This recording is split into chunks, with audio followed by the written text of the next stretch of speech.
Додека епидемиолошката крива не мрднува на подобро на власта, единствено важни и се брзи предвремени избори. Денешната корона статистика воопшто не го дозволува тоа. 22 ново заболени и 2 починати од COVID-19. Црната статистика за изминатите 72 часа исто така е поразителна. 8 смртни случаи и близу 80 новозаразени.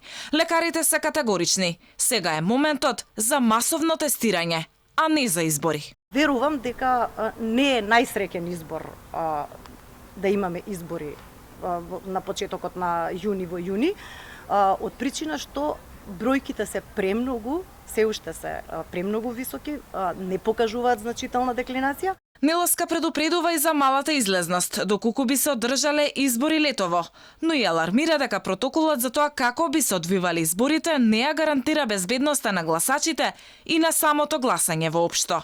Во вакви случаи, каде што постои една, вкупно кажано, еден страв кај граѓаните од социјални контакти и од комуникација следејќи ги препораките на здравствените власти, многу е малку веројатно дека ќе има некоја значителна излезност.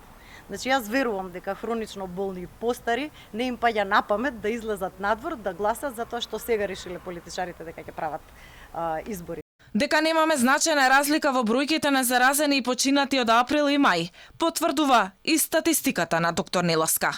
Првата недела на мај со се првомајските празници имаме 173 заболени, втората недела до денес имаме 153 заболени, а тоа се бројките од предпоследната недела од април 175 сме имали. Значи бројките се толку. Бројот на умрени првата недела од мај се 9, втората недела се 13. Доколку падне договор за одржување на избори, останува и нејасно како би гласале оние кои ќе бидат во изолација и самоизолација. Во протоколот за изборите, оваа група не беше спомената од надлежните, иако неодамна Филипча кажа дека тоа ќе биде во рацете на центрите за јавно здравје и Државната изборна комисија, но конкретни детали и понатаму нема.